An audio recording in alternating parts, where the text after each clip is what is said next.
झारखंड सरकार की अब खैर नहीं है। सरकार के ही एक पूर्व मंत्री को झारखंड पुलिस ने पहले पीट दिया था और उसके बाद पूर्व विधायक अंबा प्रसाद ने राज्यपाल से मुलाकात की है और राज्यपाल से मुलाकात के बाद उन्होंने प्रेस कॉन्फ्रेंस भी आयोजित कर दिया। नमस्कार, मैं प्रिंस कुमार सिंह और आप देख रहे हैं पॉजिटिव प्रिंस। अगर अभी तक आपने चैनल को सब्सक्राइब नहीं किया है तो खबरों से अपडेट रहने के लिए कृपया चैनल को सब्सक्राइब कर लीजिए और जो लोग ऑलरेडी कर चुके हैं तमाम लोग को हृदय धन्यवाद। अब वापस आते हैं अपनी खबर पर और जरा आप ये वीडियो देखिए। एनटीपीसी हो गया, जैसे सीसीएल के कुछ कंपनीज हो गए, प्रोजेक्ट्स हो गए, वहाँ पे रैयतों के साथ शोषण किया जा रहा है और लगातार प्रशासन की मदद से ये कंपनी जबरन काम कर रही है, लोगों का शोषण कर रही है, लोगों को मुआवजा नहीं दे रही है। प्रशासन खुलेआम लठैत बन करके कंपनियों को महिमामंडल कर रहा है। इन लोगों को मंथली पैकेज मिल रहा है और फेस्टिवल पैकेज मिल रहा है। पैसा लेकर के उगाही करके इन लोग रैयतों का शोषण और दमन कर रहे हैं और जमीन लूटने का काम कर रहे हैं। जो यूथ है, जो यंग लोग है, वो लोग अपने जो वर्कर है वो ज्वाइनिंग लेटर मांगते तो उनको जेल भेज दिया जाता है, लोग मुआवजा मांगते तो जेल भेज दिया जाता है।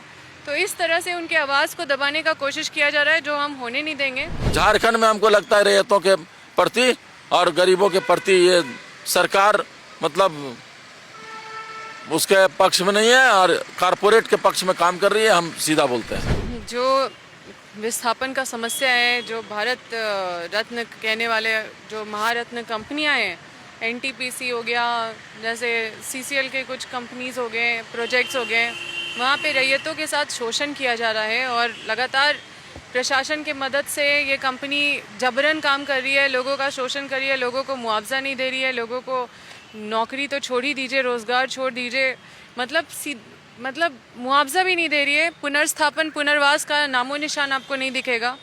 तो ये जो भारत रत्न कहने वाले महारत्न कंपनियां जो है, इसके तरफ से जो शोषण हो रहा है और यहाँ के प्रशासन उनके साथ जो मिली भगत करके लोगों का हक मार रहे हैं, अधिकार मार रहे हैं, लोगों को जेल भेज रहे हैं, अपराधी बना रहे हैं, इसका सूचना मतलब ये सारा बात इनके संज्ञान में माननीय राज्यपाल के संज्ञान में देने के लिए आए, ताकि इनको भी अवगत हो कि यहाँ पे किस तरह से कंपनी काम कर रही है, किस तरह से यहाँ के लोग विस्थापित किए जा रहे हैं, लोगों को ढकेला जा रहा है उनके अधिकार से, उनके घर से, उनके मतलब भविष्य से।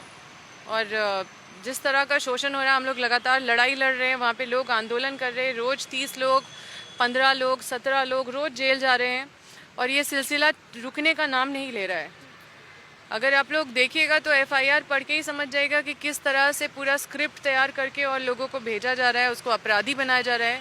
जो यूथ है, जो यंग लोग हैं, वो लोग अपने जो वर्कर है वो ज्वाइनिंग लेटर मांगते तो उनको जेल भेज दिया जाता है, लोग मुआवजा मांगते तो जेल भेज दिया जाता है।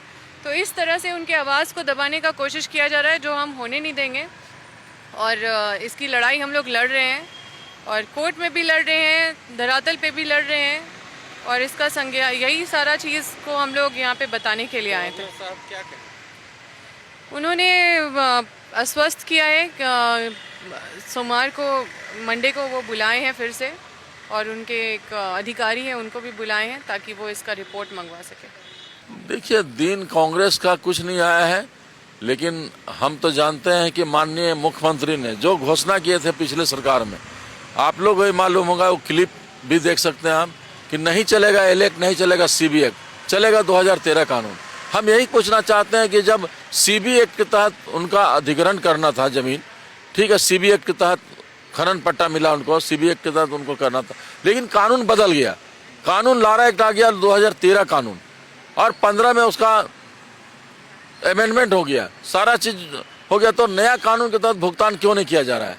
और उसके चलते वहाँ पब्लिक प्रोटेस्ट करता है, अनुमंडल पदाधिकारी को सूचना दे करके, उसके बाद उन लोगों को पकड़ करके टेंट गिराया जाता है, मारा जाता है, पीटा जाता है, थाना में बंद किया जाता है 48 घंटा, उसके बाद एफआईआर होता है और जेल भेज दिया जाता है। ये सिलसिला चल रहा है। वहाँ पर पुलिस का घिनौना रूप सामने आया है। बहुत जितना घृणा कीजिए कम है, जितना भी निंदा कीजिए कम है। मतलब क्या बोले, जितना शब्द अगर कुछ नहीं बोल सकते हैं आपके साथ में। मुख्यमंत्री को कई बार हम लोगों ने उनको आग्रह किया कि ये सब मामला उनके संज्ञान में भी, ऐसा नहीं है, लेकिन कुछ अधिकारी लोग, कुछ कारपोरेट लोग उनको दिग्भ्रमित करते हैं, जिसके चलते उनको इच्छा रहता है सब चीज क्योंकि इतना बड़ा पंचायत में उन्होंने घोषणा किया, लागू क्यों नहीं होगा हुआ। और अभी जो है आपका विस्थापन आयोग का गठन हुआ, विस्थापन आयोग का शक्तियाँ नहीं मिलेगा, अभी विस्थापन आयोग जमीन पर उतरा नहीं। विस्थापन आयोग में भी ऐसा बना है कि सिर्फ रिपोर्टिंग करना है। आयोग के मतलब क्या, उसको स्वतंत्र होना चाहिए। चेयरमैन कौन बनेगा, शायद लोक सेवक का बनना है, तो लोक सेवक क्या करेगा, उन लोग तो लोक सेवक जो बनेगा तो सब IAS IPS का बना देगा, वहाँ पर फिर उनको रिपोर्टिंग खाली करना है। गवर्नर के द्वारा आश्वासन मिला है कि सोमवार को हमारे प्रधान सचिव आएंगे तो उस पर कार्रवाई किया जाएगा और सरकार को भी भेजा जाएगा, और इस पर जो है सो हम लोग DGP को भी लिखेंगे और इस पर कार्रवाई के लिए हमने एक टीम गठन करेंगे। मुख्यमंत्री को आपके अनुसार क्या लगता है, कौन दिग्भ्रमित कर दे रहे हैं? आप जो बोल रहे हैं मुख्यमंत्री दिग्भ्रमित, देखिए अधिकारी जो है ना यहाँ ब्यूरोक्रेट चला रहे हैं राज्य को, और ब्यूरोक्रेट और कारपोरेट सब मिल गए हैं, और जिसके चलते रैयतों पर इतना शोषण और दमन हो रहा है। आप बिना महिला पुलिस को, महिलाओं को जो क्यों पीटा जा रहा है, क्यों जेल भेजा जा रहा है, लोगों को धरना दे रहे हैं, निहत्था धरना दे रहे हैं, उन लोगों को मार पीट करके जेल भेज दे रहे हैं, उनके पास अधिकारियों को नहीं आने दे रहे हैं, सीधे पुलिस आती, पुलिस पार्टी बन गई, वहाँ पुलिस पार्टी बन गई है। और अब इसी चलते कंपनी वाले आते नहीं। कंपनी और रैयत के बीच में संवाद होना चाहिए, रैयत के बीच में उसका चार्टर और डिमांड को समझना चाहिए, मध्यस्थता करना चाहिए प्रशासन को, लेकिन प्रशासन खुलेआम लठैत बन करके कंपनियों को महिमा मंडल कर रहा है। इन लोगों को मंथली पैकेज मिल रहा है और फेस्टिवल पैकेज मिल रहा है, पैसा लेकर के उगाही करके इन लोग रैयतों का शोषण और दमन कर रहे हैं और जमीन लूटने का काम कर रहे हैं। फर्जी रैयतों की भी बात उठी थी, मामला उठा था अभी जो जी निश्चित रूप से अभी जो है फर्जी रैयत को बुला करके अडानी कंपनी ने, एकदम निश्चित सही है। आपका 10 बजे जब टाइमिंग था वहाँ पर लोग पर्यावरण लोक सुनवाई का, तो 7 बजे से वहाँ पर क्या कर रहे थे आप? तब रैयतों को जब पता चला तो उन लोग पहुँचा उसी टाइम में, और वहाँ पर जो हुआ बवाल तो आप लोग के नज़र में है। तो ये इस तरह से हो रहा है फर्जी। अडानी भी, रिलायंस वाला भी इसी तरह 2016 में वहाँ पर 11 में करने का प्रयास किया था हजारीबाग टाउन हॉल में, तो उसका भी यही परिणाम हुआ, फिर रद्द हुआ। इस तरह से यहाँ पर देखिए, यहाँ पर जो है ब्यूरोक्रेट एकदम कठपुतली बन के काम करे, कंपनियों की चूंकि अवैध उगाही करना है उसको, वो तो जनप्रतिनिधि है नहीं कि उसको वोट लेना है, वहाँ ऐसे करना है उसको। एक मतलब एक ही सूत्र है उसको कि पैसा किसी न किसी तरह से कमाना है, चाहे लाठी चले गोली चले। अभी पूरा भय का माहौल है। आपका केरवाड़ी चट्टी पर या तो पगार जोरदार, कंडा बेर बारी, या तो इतनी सिरमा जितना भी है, बड़का गांव क्षेत्र में गोंदलपुरा हो, मतलब इतना भय का माहौल है। पुलिस डायरेक्ट फोन करके बोलती है, घर में जाकर बोलती है कि अगर धरना दिया तो जेल भेज देंगे, धरना दिया तो केस कर देंगे, धरना में जाओगे तो तुमको अंदर कर देंगे। तो एकदम भय का माहौल वहाँ पर है। आप देखिए चल के गाँव में जाके लोगों से मिलिए, आप देखिए क्या होता है, क्योंकि वहाँ गाँव में जो है सो आवाज़ दब जाती है। कोई मीडिया का न्यूज़ जो है सो झारखंड और नेशनल न्यूज़ नहीं बनता है। अभी पॉल्यूशन वहाँ 400 AQI बढ़ता है, अगर यही दिल्ली में बढ़ता है तो माननीय उच्च न्यायालय, माननीय सर्वोच्च न्यायालय, माननीय सांसद लोग एक्शन में आते हैं। आप तो समर्थन में जाते हैं रैयतों के, तो आपको ऊपर भी कार्रवाई हो जाती है? निश्चित रूप से मेरे ऊपर भी अभी 4-5 केस हो गया है, क्योंकि हम उधर घूमना भी मुश्किल है। हमारा घर है वहाँ, बाय बॉर्न वहाँ के हैं, लेकिन उधर जाते हैं तो FIR हो जाता है।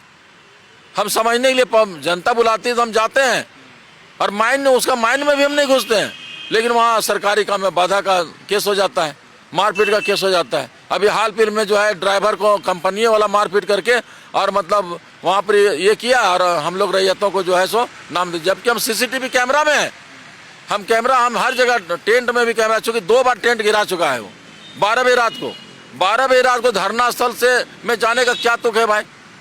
120 गाड़ी फोर्स जाता है। अब आपकी क्या प्रतिक्रिया, अपनी प्रतिक्रिया जरूर दीजिएगा। जुड़े रहे हमारे साथ। जय हिंद, जय भारत।